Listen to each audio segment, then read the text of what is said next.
Hello, and welcome to Understanding Implicit Bias webinar. I am Tekoa Pouerie, and I will be your trainer today. Just a little bit about my background. I've spent my entire career in the nonprofit sector. Background is in criminal justice and legal studies, working heavily with the Department of Juvenile Justice and the National Criminal Justice Institute as both a consultant, trainer, and a subject matter expert on implicit and explicit bias. I travel the U.S. training both attorneys, judges, probation officers, and anyone that works in our criminal justice system to truly understand their bias and how to regulate them. Before we jump into our training, I do want to read a disclaimer for you.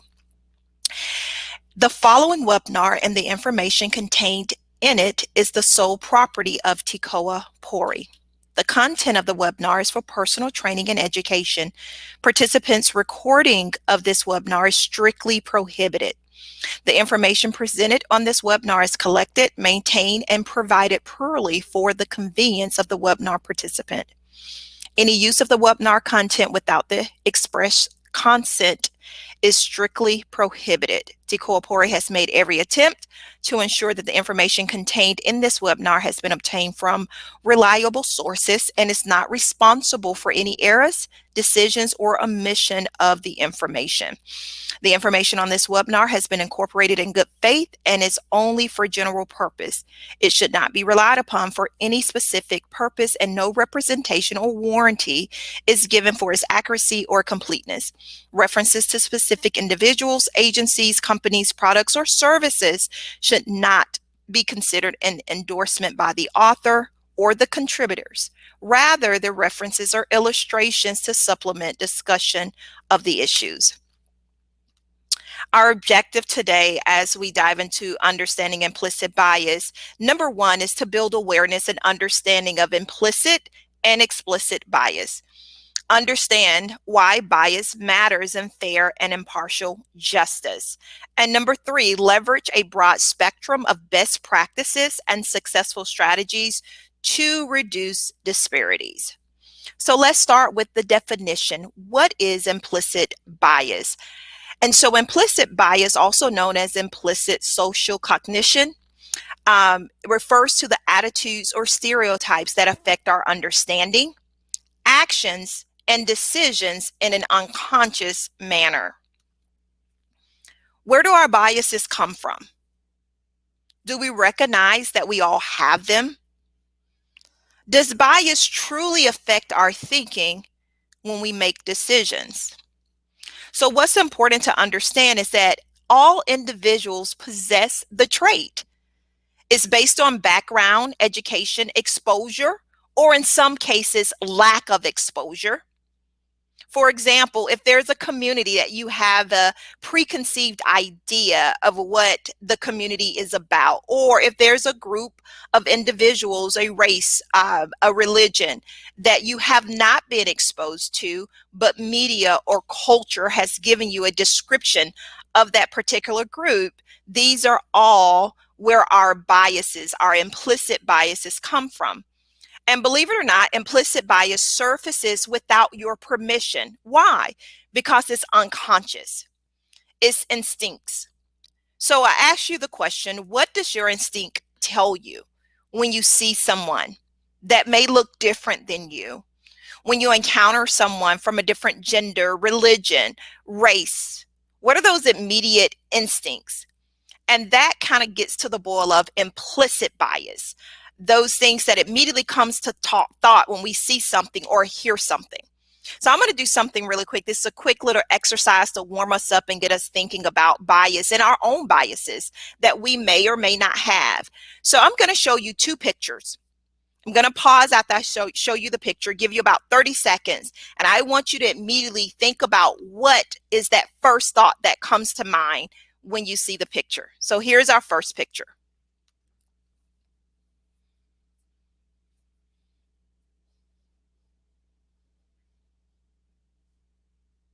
So be honest. Describe what you saw when I brought up the picture. What was your instinct telling you about the driver? Is the driver your first initial thought was that it's an African American driver, maybe Hispanic.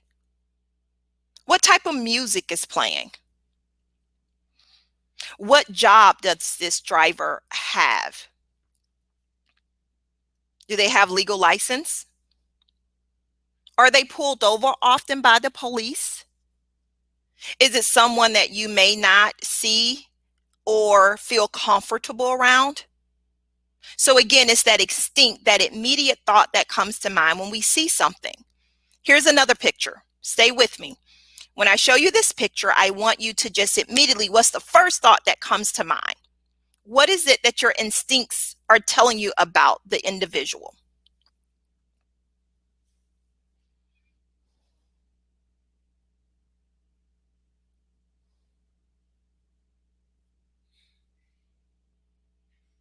Is the driver Asian, Native American, white American? What music is playing? What type of neighborhood does this individual live in? And so we know that emphatically a car does not truly describes an individual specifically for who they are. We know that every picture is not a true depiction of everybody. If I may be honest, growing up, I had a cousin that had a car like this, and he had a legal job, and he wasn't in trouble. But in our neighborhood and where we grew up, which was a different neighborhood for some, the individuals that drove these type of cars were the ones that had money. So it was a goal of his. I had a high school classmate that drove a truck like this, that was a great guy and didn't truly understand the history of the Confederate flag. He just had it on the truck because his granddad did. But we know that the car is not a true depiction of everybody that drives the car. One person that drives the truck may be white. Another person may be black. Same with the truck and the car. And so these are immediate instincts that come to mind when we see these pictures or we see these individuals when we're driving. And so it's important that we understand that implicit bias is unconscious. It comes up without permission. Implicit bias is shaped by stereotypes and attitudes. It tends to emerge in stressful situations. It represents fears, feelings, and perceptions. It's not only based on race. We have biases that we tend to have towards certain genders, body shapes, even ages. And so I want to show you this quick video that gives you an illustration, if you will, of some of the instincts that we have when we see individuals based on their demographics and the area that they're in. And so this video is What Would You Do? It's a clip. It's a 12-minute video. So stay with me. I want you to watch it from the beginning until the end, and then we'll discuss. You see this and you wonder, did he lose his keys or is he blatantly stealing that bike? In broad daylight, he hammers and then saws on the chain. When that doesn't work, he pulls out an industrial-sized bolt cutter. And when he's asked, he fesses up. You lost the lock? No, not exactly. But he's not a real thief. Justin Kelly is an actor, and our hidden cameras are rolling. What happened?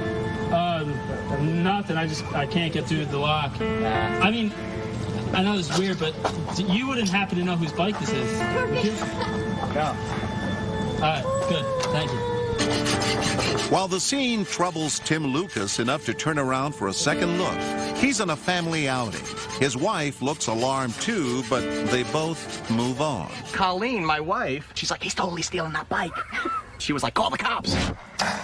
It turns out Lucas is a pastor, but our thief's confession is safe with him. It was odd that somebody had all that equipment. But you didn't do anything. No. That's true. That's the bottom line.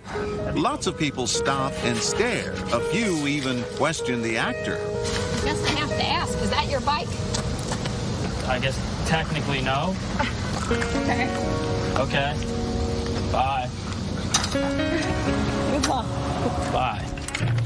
When no one tries to stop our thief, he ratchets it up a notch with an electric saw, even putting on a pair of goggles. That finally catches the attention of Arlene Menard and her husband, George. You're not stealing, right? No, why? It's not your bike, is it? I just want to know if it's your bike. No, it's not my bike, but it's not yours. What do you care? It may be next time. Well, It's not yours. I'll just let somebody know. As Arlene sets off to find help, we decide to clue the couple in on our experiment. I think most people don't want to get involved in a situation like this, and so they just pass it by. George is right. In over an hour, about 100 people pass by. Only George and Arlene try to stop him. Some tell us they plan to call the police later. Others say they're scared. Keep moving. This woman and her friends give our thief the benefit of the doubt. When we ask why, Bisa Washington tells us first impressions matter. I remember thinking young white men don't usually carry burglar tools. So we all make assumptions, huh? Yeah. I'm thinking maybe he works for the park. And our thoughts were if he'd been black or a person of color, the police would have been called in immediately. We're going to do that experiment with an African-American kid. What do you think is going to happen? Oh, I think people will be very distressed. I think someone's going to whip out their cell phone and call the park police. Will they?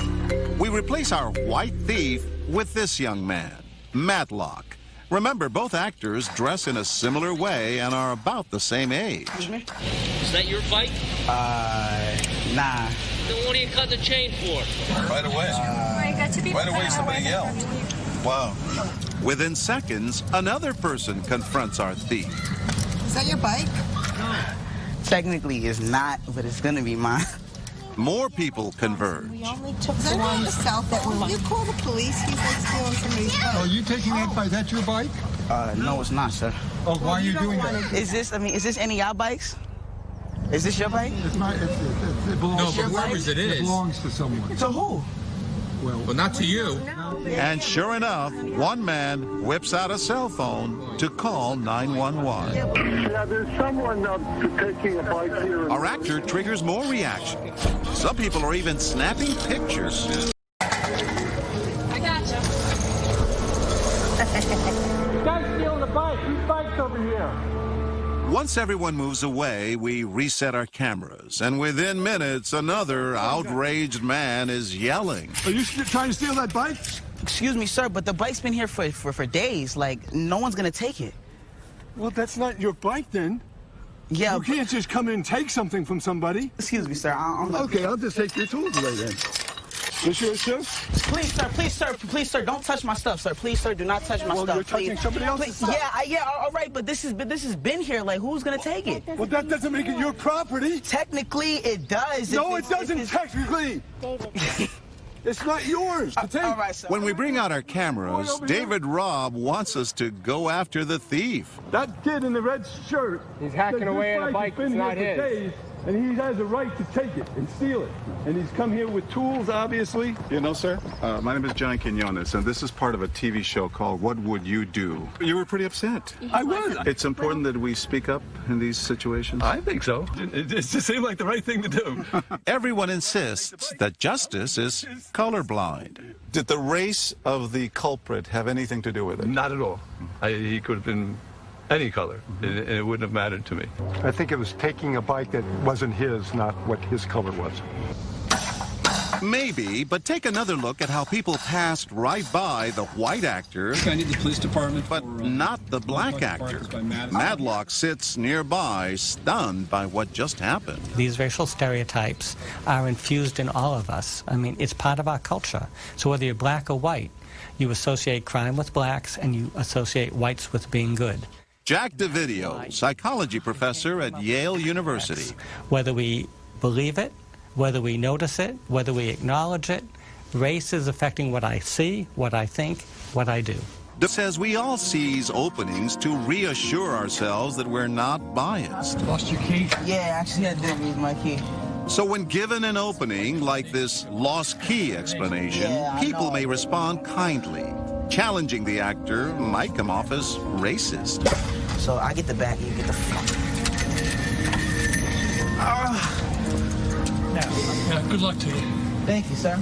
But when we come back, you won't believe what happens when our thief is not a guy, but a woman. This woman.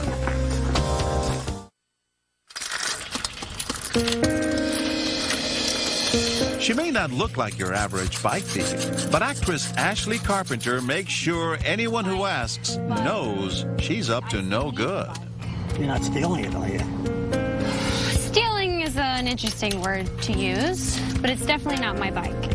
And just in case he didn't hear her the first time. Because it's not technically my bike, but I still need the bike. Remember our other bike thieves? The white actor barely causes a second glance. Our black actor draws angry crowds. And with Ashley, well, take a look. Need a hand with that? Need a hand? You don't know whose this is, do you? Whose bike it is? Yeah. Why, are you trying to steal someone's bike? With a little help from Ed Fitzsimmons, the bike chain easily falls away. Yup, everywhere. Oh my goodness, what a strong man you are. Oh, yeah. It all happens as his friend stands nearby watching. Are these your special tools for bike lifting? Maybe. They come in handy every once in a while, you know. You sort of helped her steal the bike? Exactly. You want to fight about it? Okay, just checking. Ed says he is no accomplice. He's just courteous, old-fashioned. Helping a damsel in distress. And he isn't the only man who stops in his tracks. What's this guy thinking? You know, you pull up, you don't know if she lost her key, if she's trying to actually take the bike, but then again, she's a girl. And would you ever see a girl doing that? Steal? You never know. Most of the times, it's a guy going to do something like that. Appearance matters deeply. And when the thief looks like this, men behave irrationally, according to Yale professor Jack Davidio. Attractiveness means somebody is good and healthy and desirable. She doesn't look very threatening. She doesn't look any threatening, but she also doesn't look like she's bad. Beautiful is good, so how can a good person do something bad? Sir, do you know how to use these at all? I just have to get the chain off. To cut the chain off? Yeah. I have no idea how to cut a chain. Really? I've never stolen a bike before. I'm just kidding. You've never stolen a bike before? That's funny. No wonder he asks us not to show his face, assisting our thief, first with clippers, and then finding the chain's quick release. There you go. Thanks. Yeah, no problem. Justice doesn't stand a chance. Men are helpless against Ashley's good looks and her sweet lungs. Excuse me.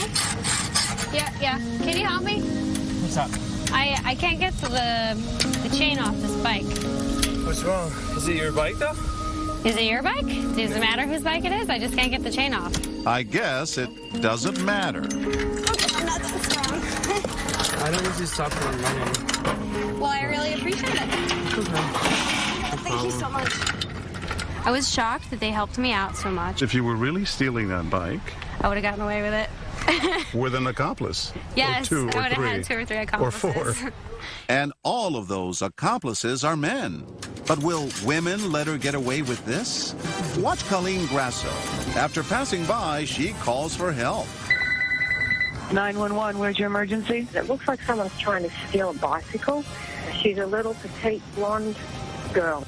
Later, Eileen Smith spots the petite blonde and makes a quick assessment. This is not right. She's stealing. I mean, she's stealing a bike. But now watch Eileen's husband. Reginald pedals right past his appalled wife, straight to our actress, asking her if she needs a hand. Okay, I'll eventually get it. I did some time in Rollway. I can steal this. Oh, you can steal it? Maybe you can help me steal it. First, Reginald lifts the sign, freeing up the bike. But our actress still can't ride with a locked chain. Do you know how to use these? Dumbstruck, Eileen tries to alert her husband. Oh, Reg, I'm going to call the police right now. But Reg ignores his wife and clips the chain. That's awesome. We've got the feeling that for Reg, Let's go, Marta. It's going to be a very long night. And yet he swears he was just trying to be a good Samaritan. You saw her, she needed help, right? Yep, saw her, needed help. But then she made it clear. She said, oh, yeah. I don't have a bike, I need a bike. But when I picked up the sign, then it started to click. But what can you do? Good question. So your advice is? We should stop, we should think, we should pause, we should be rational, and then we should do the right thing. Well, I really appreciate it. For guys, easier said than done when the criminal looks like this.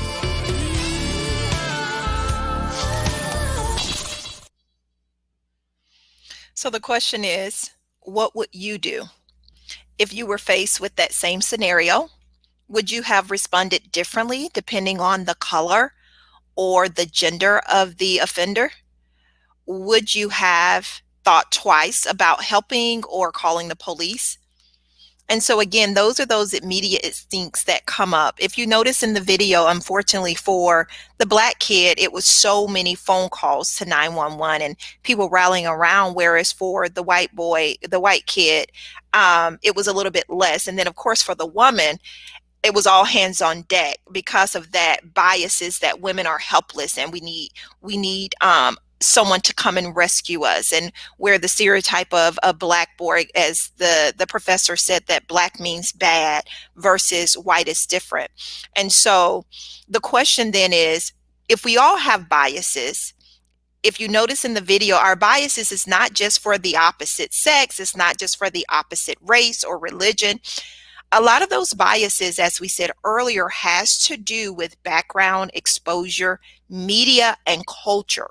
Because if you notice, it was two black women that said about the white boy that white boy don't have tools to steal bikes.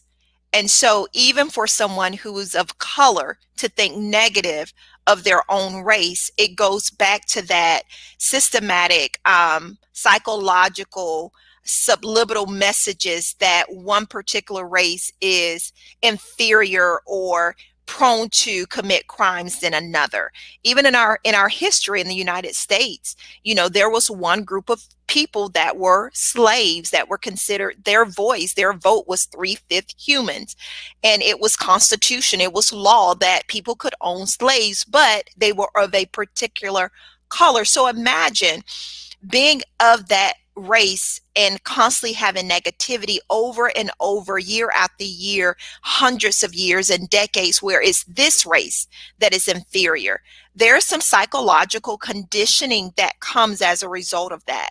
Even once slavery was abolished, it was a group of people that had to deal with Jim Crow laws that allowed segregation, that you cannot go to a specific water fountain, or you can come off the plantation, but you can be an indentured servant and you have to work your way and pay your way out. And then we have what we saw after the civil rights movement, where everything was desegregated, and no matter your skin color, you could go to any school you want. You could sit at the front of the bus, you could sit at the back of the bus. But again, a particular race received that disenfranchisement. When we look at the Fair Housing Act, that we had to put an act in place because banks would redline areas in their city that were considered slums, that they would redline that if you were of a particular race, they would sway you to purchasing homes in that area. They would not show you homes in a different area. And that's what we have today, what we call the hood or the ghettos. And we know that that affects our education system because tax dollars, your housing tax dollars, pays for the schools in your neighborhood. And so unfortunately in the United States, there's a group of individuals, African Americans, people of color, that have been disenfranchised. And so when we see those biases, we have to go to the root. I often say that when you look at an iceberg, it was an iceberg that sank the Titanic. It wasn't the tip of the iceberg, it was the bottom of the iceberg. Because if you look at an iceberg at first glance, it seems really small. But when you look under the water and you see how large the iceberg really is, it can sink a Titanic. So when we see individuals acting out or feeling that they are being discriminated against, it comes from a larger place. Look at the iceberg, look at the deeper part of it as we dig deep. Historically, African Americans have been associated with certain crimes. African Americans and people of color have been disenfranchised. There is a book by Carter G. Woodson titled The Miseducation of a Negro. And when I go back to that film we just watched and seeing women of color speak in that way about people of color, it reminds me of the book again by Carter G. Woodson, The Miseducation of a Negro. And he did a survey of people of color, and he asked a simple question. If you needed a heart transplant and you had to choose a cardiologist, would you choose a white cardiologist or a black cardiologist? And the majority of the response, even though they were black people, said I would choose white, because the conditioning over time taught them that white is better and black is bad. I was a part of a project with a movie company where they were looking to cast individuals for a movie. They needed a black girl, and they needed a villain and a hero. And so I was asked to come in and help with the casting because I do a lot of work in the community, in Black communities, and work with a lot of youth. And so when they gave me the description of the girl and what they were looking for, I was able to help them find the young lady that they were casting for this particular role. And I was happy. It was actually a part of history. She was the first African American in this particular role.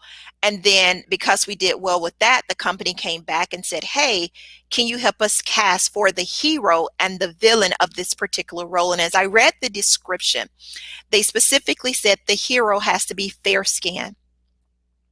The villain must be very dark and tall with coarse hair. And even though they were going to pay me to help cast and find individuals to audition for these two roles, I declined. I went back in and I talked to the company. I said, this is the problem. Our media continues to portray a particular image of what is good and an image of what is bad. For you to want the villain to be darker skinned with coarse hair and the hero to be fair skinned with nice soft hair, it continues to give this image that Black boys are worse or inferior or tend to commit crime. And that's not the image that we need, because media, if we watch it over and over, it would condition our thought to begin to think unconsciously about a group of individuals. And that's not fair. That's impartial. And so my question is, do you have implicit bias? Listening to the definition, watching your instincts as I showed you the pictures, seeing the response of what happened in that video. Do you have implicit bias? A, yes. B, no. C, today I discovered that I do. Or D, I see everyone the same. And so this is a little pop quiz. You don't have to write the answer down. I just want you to read it and think about it. And I dare to say everyone has implicit bias. I have implicit bias because it's unconscious. In some cases, we don't know that it is happening because we're watching media, we're listening to music, we're seeing what people are saying, we're being a part of that history of storytelling of what happened to my grandparents or what happened to my parents or my family members, and we are a byproduct of that. And so, yes, we all have implicit bias. What we don't want to do when it gets dangerous is when you begin to act out on those biases. And that is what we call explicit bias. Implicit bias is unconscious, pops up, but explicit bias is when you consciously take that perception of an individual and apply it to an entire group, and you make decisions accordingly. So let's define explicit bias. In the case of explicit bias or conscious bias, the person is very clear about his or her feelings and attitudes, and related behaviors are conducted with intent. This type of bias is processed neurologically at a conscious level as declarative and somatic memory, conscious bias in its extreme and verbal harassment, or through more subtle means such as exclusion. Explicit bias is known, it's owned, and it's specific. Explicit bias, with explicit bias, individuals are aware of their prejudice and attitudes towards certain groups. Positive or negative preference for a particular group are conscious. So yes, there is a difference between implicit bias and explicit bias. I'm going to show you the difference. Explicit versus implicit. So explicit bias links groups to negative stereotypes. It impacts a person's perception, producing discriminatory behavior. That is the danger of explicit bias. That is the negative outcome of explicit bias when we have biases and we link them to stereotypes and we begin to make decisions based on those biases. Implicit bias, however, impacts a person's perception outside of awareness. It occurs in individuals, even at a conscious level, who normally rejects biases or stereotypes. Like myself, I'm a bias trainer, but I got to share a story with you where bias showed up. And I am going to tell you the story as it happened, which will give you a true sense of implicit bias. Then I'm going to tell the story again. I'm going to change the outcome so that it shows explicit bias so you can get a good visual of the difference between the two. So I was on my way to a training, as always, and I broke a nail. And I wanted to get my nail repaired before going to my training. So I reached into my cell phone and asked Siri to direct me to the nearest nail salon that would take walk-ins. And so Siri, doing her job, provided me with the nearest nail salon that allowed walk-ins. And I began to GPS to direct me how to get to the nail salon. And so as I drove to the nail salon, before I got out the car, before I opened the door, who can guess what my implicit bias perceived or told me or instructed of the idea of who would be in the nail salon working? What race of people? What demographics? And you're right if you guessed it. I thought before I opened the door, it would be Vietnamese individuals working at the nail salon. So I opened the door, proceeded to the receptionist desk, and it was a young man there who was true indeed Vietnamese. And I said, "I'm so sorry, I don't have an appointment, but I need to get my nail repaired. Do you have a nail tech available?" He said, "Sure, go to table number 3." So I proceeded to table number 3 to get my nail repaired. And as I took my seat, I noticed that my nail tech was not Vietnamese. She was a white blonde woman. And I stood back and I looked around the nail salon and I said, "This is a very diverse nail salon." I handed her my hand and I proceeded to allow her to repair my nail. And that story, which is a true story, I had implicit bias about the individuals who would be at the nail salon. What are the type of races that would be nail techs? So that is implicit bias. We all have it. Now, same story. I'm going to change the outcome to give you an example of the dangers of explicit bias. So, broke a nail, GPS, get to the nail salon, receptionist said, "Hey, go to table number 3. I go to table number 3, give the young lady my hand, look and notice that she's a white female. Then I say to her, "Thank you so much for taking me, but I rather wait for the other nail tech to repair my nail. Thank you so much."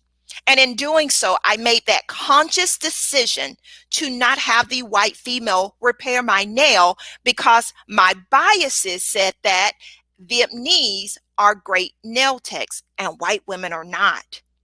And so when I made that conscious decision in the second scenario to not have her repair my nail because my biases was not checked, that is a dangerous place to be. And in that second scenario, I was guilty of discriminating.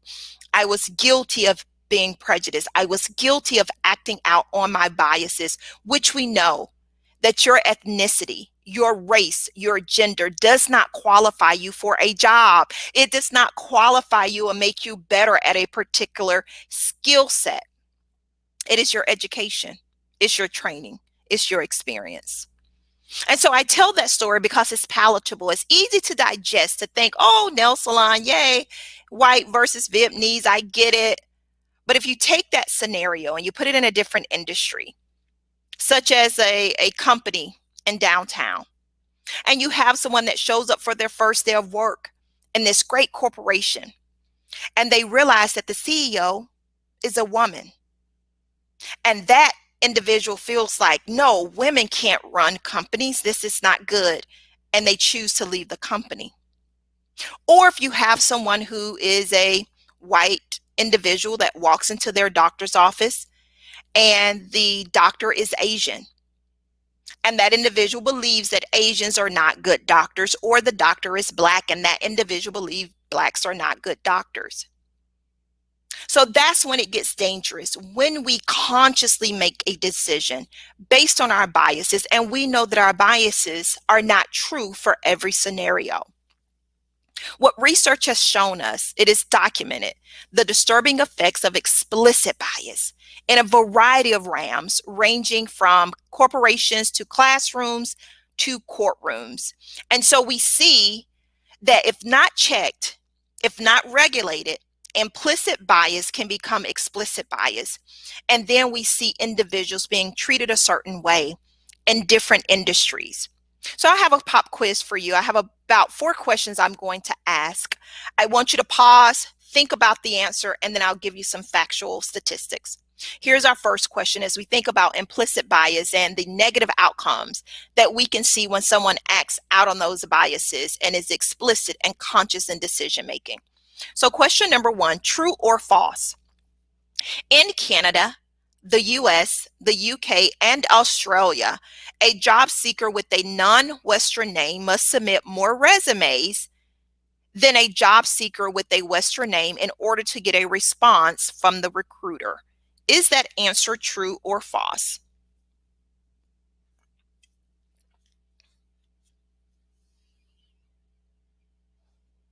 If you guess true, you are correct. True. Job seekers in most Western countries who have non-Western names must submit approximately 30% more resumes to achieve the same result as job seekers who have Western names. Next question. More or less or the same? Brown and black Brazilians earn more, less, or the same as white passing Brazilians with the same background? A, more, B, less, or C, the same?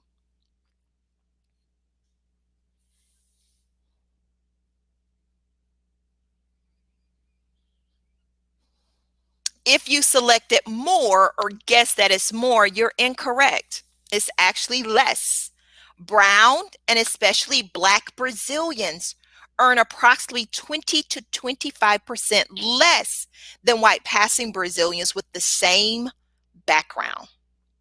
So we see it in different industries. Next question.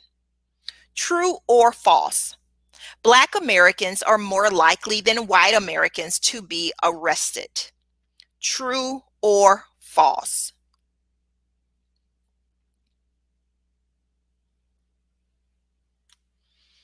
And you're right, the answer is true. Or if you chose true, you are correct. The answer is true. Black Americans are more likely than white Americans to be arrested. Once arrested, they're more likely to be convicted.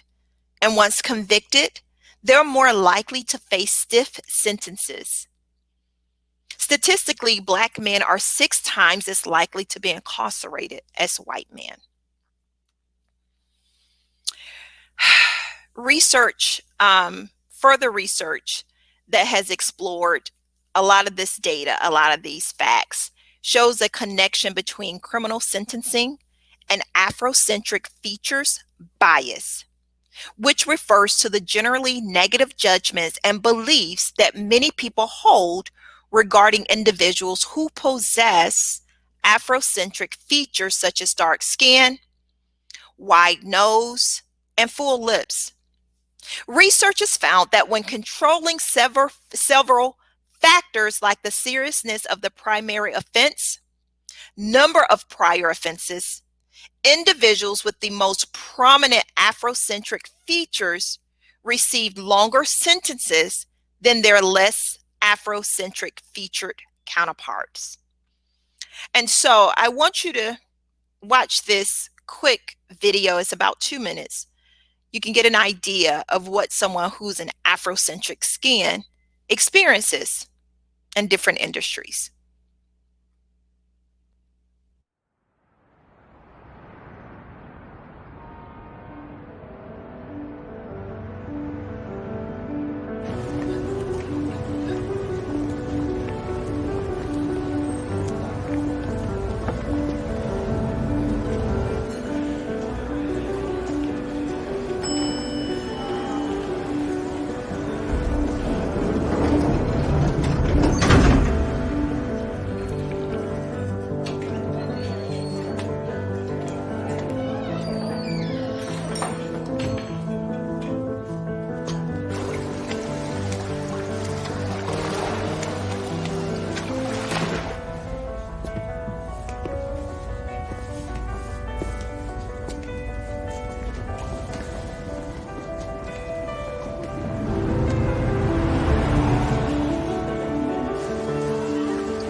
I love that. Let's talk about the look so we can look beyond it.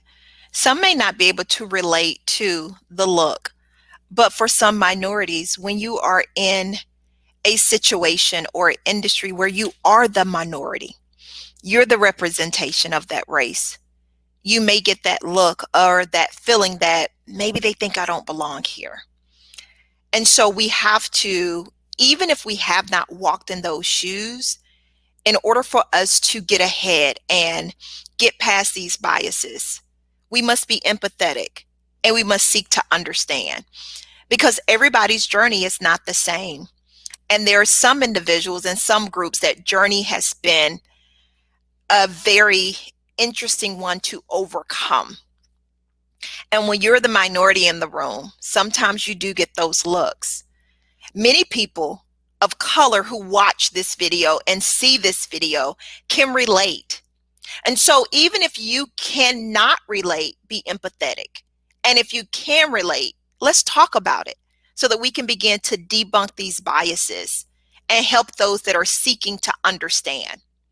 So I've gave you the definition of implicit bias. We've discussed the definition of explicit bias. We've given a comparison and contraction between the two. We looked at some videos to give us some real life scenarios and situations to see it play out.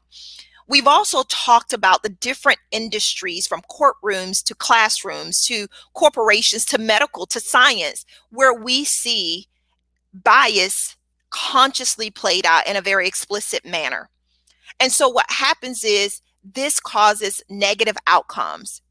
And I want to identify the problem, and then we're going to take the rest of this webinar to talk about solutions. And so see, the problem is that the biases we have about ourselves and about others significantly impact the decisions we make and the results we get. The biases we have about ourselves and about others significantly impacts the decisions we make and the results we get. So how do we change the scenario? How do we change the narrative? How do we begin to understand bias, our own bias, and begin to regulate them? So I have some solutions for you, a list of solutions that we can start doing today to be a part of the solution.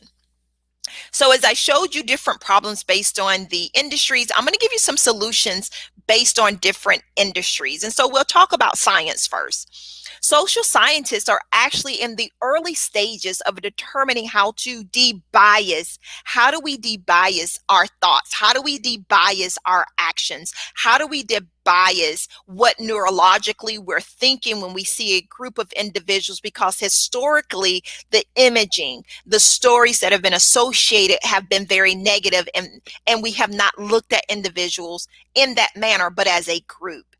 And so as we talk about what social scientists are doing, it's important that we bring up Harvard, their project Implicit. It is a great project. If you get an opportunity, please go to implicit.harvard.edu/implicit. Harvard University took some time to do some really in-depth study on understanding implicit bias and what biases we possess. And so as a result of that, they've put out a book or a journal titled The Blind Spot. I love the name because they really hone in on those blind spots, those biases we may not know that we have, but we are unconsciously acting out on them. And it's important that we are aware of what those biases are so that we are intentional, not to be conscious in our decision making based on those biases. And so you can do a couple things here. If you go to implicit.harvard.edu/implicit, you'll be able to take a free assessment test. So I challenge everyone that's watching this webinar, that's taking this webinar, after the webinar is over, go over to the website, take the implicit bias assessment, and you will actually get a printout or a report letting you know what biases you have. Some people may be shocked. You may be surprised with those biases, but it's important that we are knowledgeable as we talk about solutions. First, it's being knowledgeable about the biases we have so that we can continue to keep them in check and not make decisions based on those biases. And then the second thing I would encourage you to do is get the book Blind Spot for further reading and further research and understanding to really see from a scientific neurological perspective how these biases even come about so that we can in turn hone in on them. Procedural justice, as we talk about the industry of the criminal justice system and the civil system and the legal system.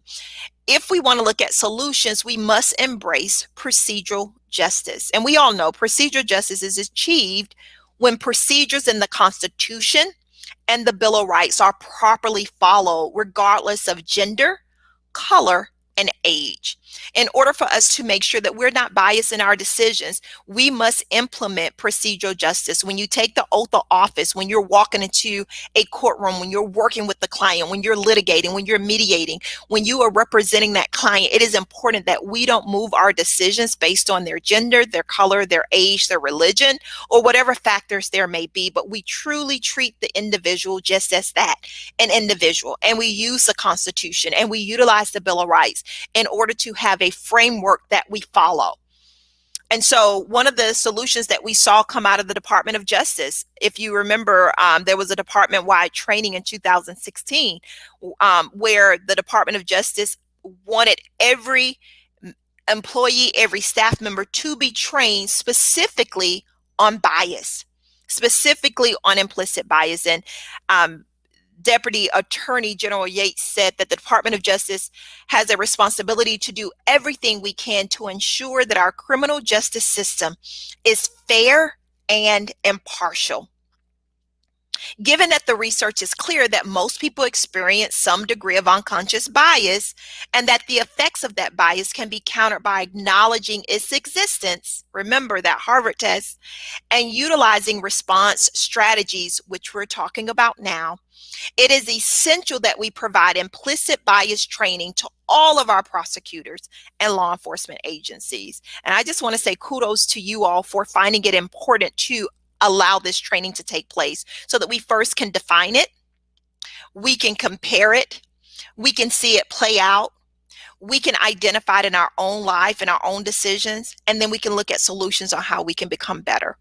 And so when the justice system is truly embracing that idea of procedural justice, that idea of impartial, blind justice, that we're looking at the Bill of Rights, that we're following our constitutional framework to make sure that we're not acting out on those biases. When we look into corporations and what solutions can be done there, employers should carefully check their algorithms that's used to find job candidates, as we talked about those resumes. Artificial intelligence, aka AI, is dependent on human programmed algorithms and data. And if we leave it unchecked, artificial intelligence can institutionalize biases. So it's important that the employers take the onus upon themselves to create a diverse understanding of looking at specific candidates. And furthermore, it's important that employers confirm that there is accountability in the recruiting of diverse job candidates. We tend to hire who we are. We tend to mentor who we are. Statistics show that 72% of proteges are the same gender and race of their mentor. And so we got to make sure that from a corporation standpoint that we are holding individuals accountable in the recruiting of diverse job candidates. Either if you are a business owner or you represent a business, it is time that we begin to make sure these parameters are put in place. Make sure recruitment panels are diverse and carefully plan who conducts them. That when you have a recruitment panel, that there's various genders, there's various races, and it's a representation of different candidates that are coming in to apply for the job. And then make bias training available for all employees. One of the solutions that we saw come out of Starbucks, a major well-known corporation, in 2018, Starbucks actually did just that. They hosted a company-wide bias training. I have a friend of mine whose daughter works at Starbucks, and I saw their booklet. They literally gave them a booklet. They trained them. They went through scenarios, and Starbucks shut down 8,000 company-wide stores for a mass employee teaching session on combating racial bias. I'm sure money was lost that day, but the CEO thought it was important that the return on this investment would be much greater. And so as we look at solutions within the corporate setting, it is important that we are also taking accountability, that we're training our staff, we're training our employees, and we're making sure that the recruitment strategy and the recruitment process is very diverse in nature. One of the quotes from Roseanne Williams, who's the Starbucks executive vice president at that time of U.S. retail, in reference to the company-wide training, stated, "Our hope is that these learning sessions and discussions will make a difference within and beyond our stores." So kudos to them. Also, we can't forget individual responsibility as we talk about solutions. Institutions and individuals can identify risk areas where our implicit biases may affect our behaviors and judgments, instituting specific procedures of decision making and encouraging people to be mindful of the risks of implicit bias, how to avoid it, and so that we're not acting out according to those biases. And so as individuals, as human beings, it's important that we're also identifying our biases, but regulating them as well so that we don't act out in a conscious manner. Individuals also have the opportunity to be advocates, to speak up against injustice. Be a voice at the table. If you are at the table where decisions are being made, if you're at the table where you have an opportunity to provide some insight and some new policy structures, speak up and advocate. Be the voice of someone that may not have a voice. As I said with this company, well-known company, I don't want to say the name, that was recruiting for these roles, I had to speak up because I was at the table to let them know that it continues to add to the negative biases and stereotypes that we see play out in media. Whatever table you're at, if you are a decision maker, make sure there's diversity. If there's a conference you're hosting, if there is a workshop you're hosting, if there's a recruitment strategy that's being looked upon, if the mission statement needs some refreshing, if there's policies that is needed, it is important that you are an advocate and that you speak up for injustice. Because again, as individuals, we have an opportunity to provide solutions as well. Challenging bias matters. No idea is more fundamental to performance and enabling greatness than how we see and treat each other as human beings. If we see others through biases that aren't valid, we can bring limitations to our own and others that could contribute. And so it's important that we check those biases because we don't want to make someone not valid. If we look through the eyes of biases, we can cut off opportunities, not just for ourselves, but for other people as well.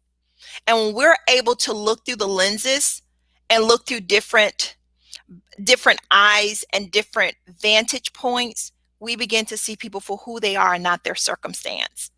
And when we're truly able to do that, you may come across diamonds in the rough because you're seeing the individual as a person and not their situation. I grew up in poverty. I know there's a lot of stereotypes that come with that. My parents didn't graduate from high school. They were high school dropouts. My father, my uncles were in and out of prison all my life. I have uncles and family members that are in prison right now.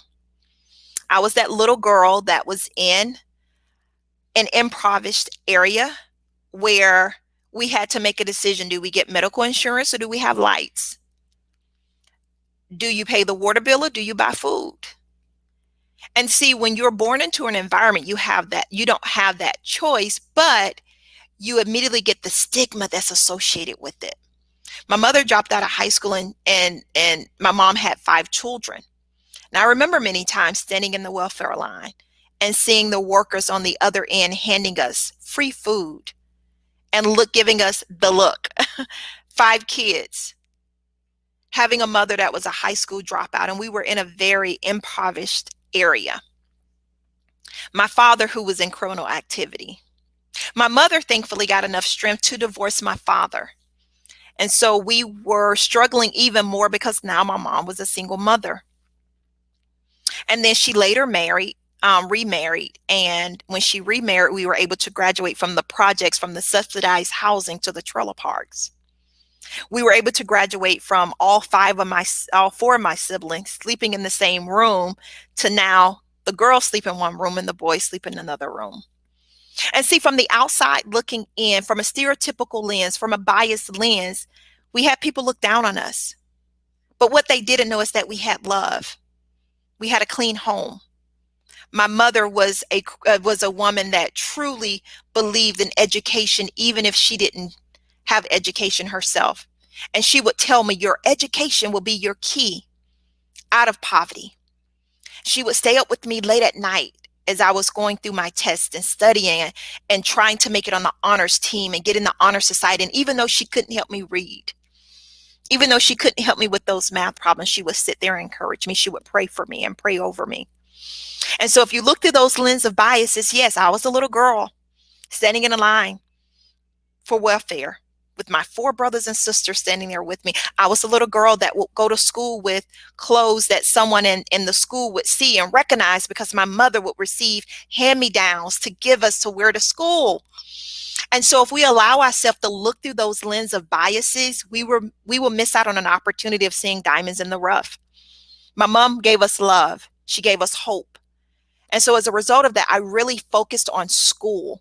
I wanted to make good grades. I wanted to graduate from high school and be someone in my family that could graduate from high school. I hadn't even talked about college because no one in my family, my immediate family, had gone to college. So it wasn't something we even talked about, but I just knew I wanted an education and I wanted to graduate from high school and go to this thing called college, which any way that I could so that I can make a difference. My mom had 5 children, remarried. So it's my stepfather, my mother, 5 of us. And I remember one day my mother said, "Hey, I got to go to the doctor. I'm not feeling so well." That was something my mom never said because we didn't go to the doctor. We didn't have medical insurance. We couldn't afford it. And I remember this being a Thursday afternoon. My mother going to the doctor and immediately the doctor saying, "I have to send your mom to the hospital because her lungs has deteriorated so bad." Because see, where we lived was the area of town that was predominantly Black, that was redlined for Black individuals, where there was factories and mills that when we would go outside, we could smell the polluted air. And my mother smelled it for years, and also having asthma, it deteriorated her lungs. My mother went into the hospital that Thursday. I was 14 years old. My stepfather came home later that day with tears in his eyes on that Monday and said, "Your mother has just passed away." 5 children. The youngest was 4 years old. We were already in poverty. So now I went from having a single mother to having 2 parents to now having a single father, again on welfare, and trying to decide, do I make the same choice that my mother did, who had to drop out of high school to get a job to help provide for the family? And so I had that crossroads of, do I drop out? But because of individuals that worked in our community that were leaders and saw something in me outside of my environment and said, "Hey, don't drop out of school. You can do this. Keep your head up. You got this." I continued to stay in school and make good grades. And then 2 years of losing my mother. It was my first year of my junior year of high school. I got a call down to the front office. And when I got to the front office, it was my grandfather on the phone, and he told me that my father had just died. So here I am, 16 years old, bright future academically, but hurting emotionally, walking down a path that no one had ever walked on without the support system that I needed. No one in our family had enough money to take care of 5 of us. So we went to the court, and I remember the judge looking at us, shaking his head, taking his gavel and hitting it and saying, "You're the ward of the court." Didn't know what that term meant, but I knew I got that look.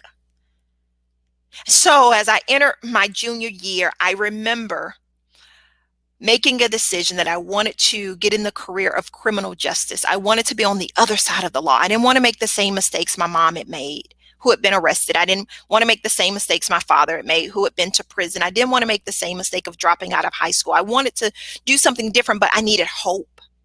So I remember going to my elective class. I had selected criminal justice as my elective, and I walked into the classroom, and this beautiful blonde woman in a law enforcement uniform, a green uniform, looked at me. And I went into the classroom, and because by now mom is dead, father is dead, 5 kids, we're struggling, money is tight, and I had this posture that I did not want to be bothered. And I went in the classroom with little hope, just getting through the day. And I remember her pulling me to the side and said, "I know you. I know your father. I arrested him many times." She said, "But you can be different."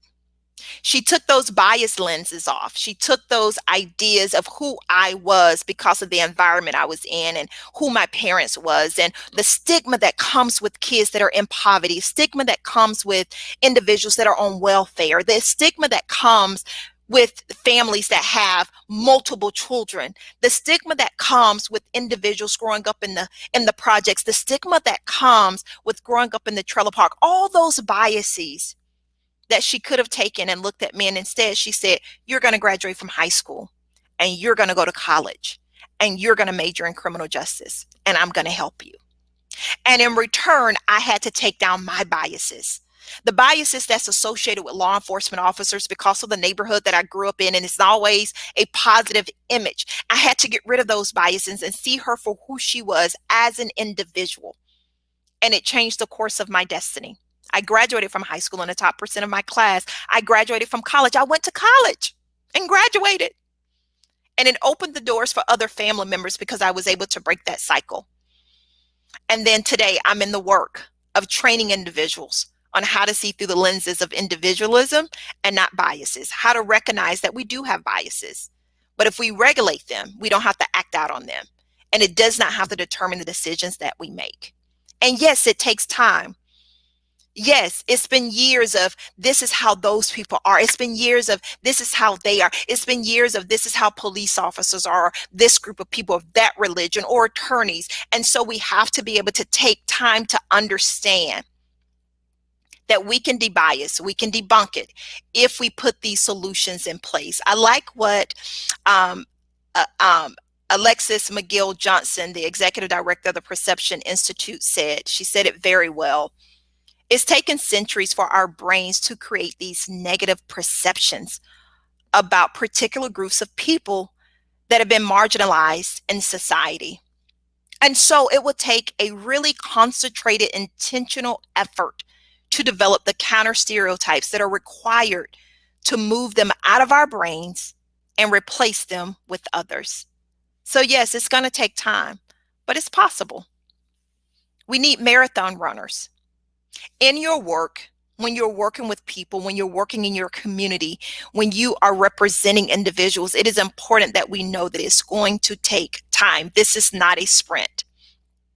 We're not going to change people's vantage point and viewpoint overnight. But if we're committed to showing empathy, if we're committed to seeking to understand, we can see solutions and there will be a resolve. But it's going to take time. I remember some of the first work that I did in the work of disproportionate minority contact and training individuals on biases. The sheriff office contacted me to do some training because they wanted to really tear down those negative images that inner city communities have, that Black communities have about law enforcement. And they wanted to really put together a program to show how they are truly there to serve our youth. And so I was able to write a grant and receive a grant to go in and do this project. And so my project, of course, had a logic model, and the logic model had 4 prongs, 4 approaches, 4 areas of concentrated effort.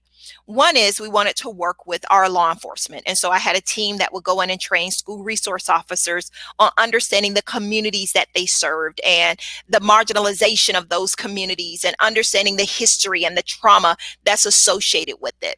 I also had a team that worked with the youth in those specific communities. We identified 100 youth that were in those communities that we went in and we trained them on a weekly basis and gave them life skills.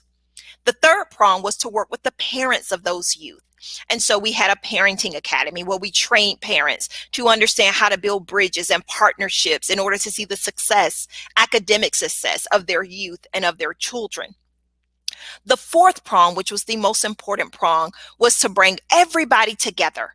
And so we had weekly trainings, but our fourth prong was a monthly effort where we would bring everyone to the table so we can have these courageous conversations and truly talk about solutions and how do we work together.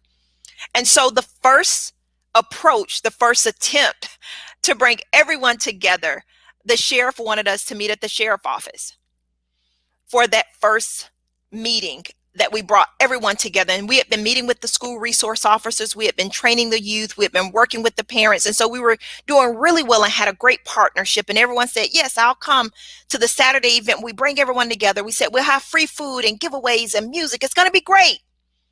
And so the sheriff office, unbeknownst to us at the time and my team, was actually a threat to those individuals. And so our first meeting, we only had 3 kids show up. And in that moment, we had to go back to the drawing board and realize it's not a sprint. It's a marathon. It's going to take time, but we have to put the effort in and understand the issues that we are facing. And so our individual components, when we met with the youth by themselves, it was great. When we met with the school resource officers by themselves, it was great. When we met with the parents by themselves, it was stellar. But when we tried to bring everybody together, it was all these biases and expectations and perceptions of how it would take place. And it took us time, but we continued to put forth the effort. We changed our location from the sheriff office to a community center in the neighborhood so they can see that they could trust us. We're here to help. We're here to serve. And so as we worked throughout that first year, I watched as we ran the marathon, my team and I watched as relationships began to build, as bridges were made and walls came down. I saw police officers going from store to find Power Rangers in all colors because one of the students that was in the program that would come on those monthly meetings wanted Power Rangers for Christmas. I saw grandmothers and parents walk in with pound cakes, not for me, but for the police officers, the same police officers they thought were bad and evil. And so it took a marathon. But after the end of that 1 year, we went back to the sheriff office for our courageous conversations. And all 100 youth and friends and family showed up, and it was standing room only. And so we need marathon runners. It's going to take time, as I said earlier, for us to bridge these gaps, for us to debias our thinking and really build trust within those that we serve. and those that we are there to help. So I want you to watch this video as we close out our webinar, and we're going to talk about some of the things that we reflected on. But watch this video as it gives you some other understanding, a visual understanding of how bias can control our thinking and even our hearing.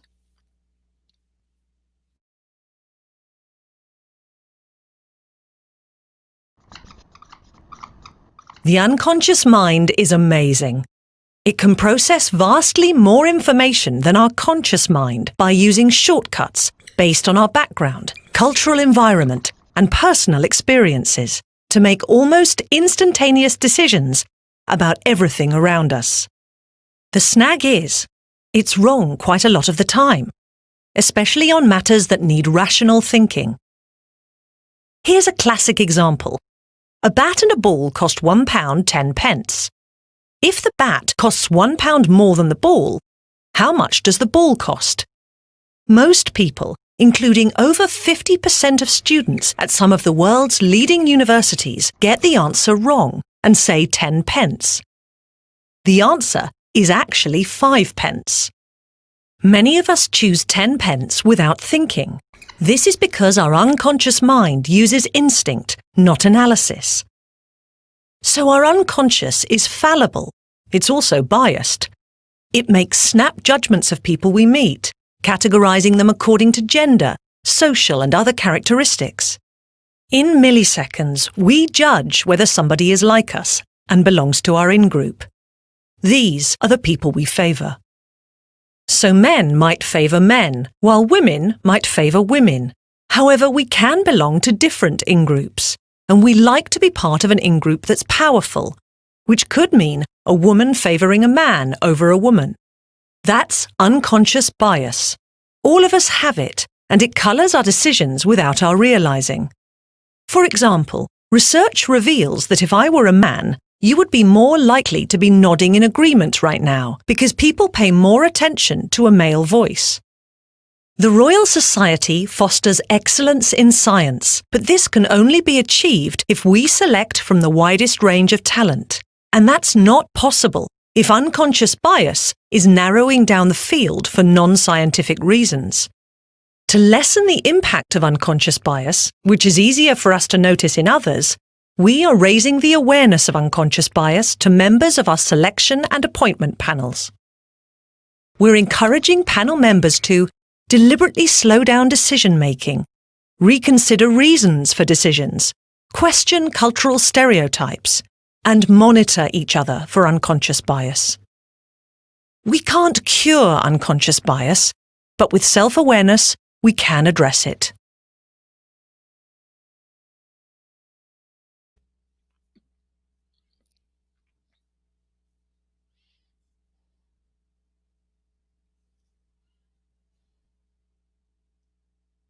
So we can't cure it, but we can address it. What are our next steps? Where do we go from here? First, again, I want to remind you that we all have implicit bias. So take an opportunity and go to the harvard.edu website and take the assessment. It's important that you identify the biases that you have so that you make sure they stay in check. Secondly, look around. Look at the places where you're sitting at the table. Is it diverse? Is it a true representation of the individuals that you're serving and working with? Look at your leadership. Is there an opportunity for diversity? Is there an opportunity for you to speak up and say something if you want to see more representation? If you are part of panels where there's recruitment and there's individuals being hired, speak up if there's a lack of diversity. Also want to challenge you that if there's a group of individuals that you don't know much about and you want to know, or you have these preconceived ideas, take them for coffee, go to lunch. We'll find out that we're all human and we all want respect and we all are desiring trust. Also want to tell you to take an opportunity to look at that book called The Blind Spot. As you read through it, you may begin to identify those things that you may have not noticed before. And then, as we said, another opportunity is, as I did with the sheriff office, really get into the communities that you're serving. Get to know them. Get to know their strengths, their weakness. Look for opportunities. Maybe go to neighborhoods that you did not grow up in, but you're around, and really find out how you can really build trust there. Identify your biases, understand you have implicit bias, and then make sure that you're not making conscious decisions that lead into that dangerous territory of discrimination, that dangerous territory of prejudice. And when you see injustice, say something. We all need advocates. There's many people that are voiceless and don't know how to say and don't know how to speak up for themselves. If you are at the table, speak up, make a difference, be a difference. Keep the mission in mind. Why are you in the work that you're doing? Why are you volunteering in the organizations that you're volunteering in? Keep the mission in mind and not just the individual, because you can come across a diamond in the rough. And lastly, remember that it's a marathon. It's going to take time. It's not a sprint. Don't get frustrated. Seek to have empathy and understand, even if what the issue is, you may not be able to relate to. Take a moment and really seek to understand. And that truly builds trust and establishes empathy. So as we close in our understanding implicit bias training, we must remember that we all have implicit bias that we must regulate so we don't exemplify explicit bias in decision making. Secondly, bias matters in fair and impartial justice. 3, bias is evident in a variety of industries. We talked about many today: science, medicine, corporations, classrooms, and the criminal justice system. Implementation of successful strategies will reduce disparities. It's going to be a marathon, but take that time to really look at opportunities for successful strategies. And lastly, get to know the communities that you serve or you volunteer in and build trust. The more we're able to step outside of our comfort zone and our usual circle, the more that trust will take place, because we can begin to understand people right where they are. I am so thankful for Miss Green that stepped outside of her comfort zone and got to know me right where I was, because it changed the trajectory of the course of my life. And I didn't have to become what people expected, but because she saw something else, it pulled hope. And I believe that the work that you're doing makes a difference. We need more representation, we need more diversity, but we need more individuals that are doing the work to make sure that they're operating and making decisions purely based on the individual and not the biases. So lastly, if you have any questions, if you want further reading, if you want some of the resources that I cited in our presentation today, you can email me. You can email me at Tekoa, which is my first name, Tekoa at Pouerie.com. Send me over an email if you want more reading material. If you have questions that, of course, you were not able to ask, email me the questions and I will do my best to get back to you in a prompt manner. Understanding implicit bias, that's the first step. Once we understand it, we can provide solutions. So let's do our best to provide solutions on this topic. Thank you for watching and being a part of our Understanding Implicit Bias webinar today.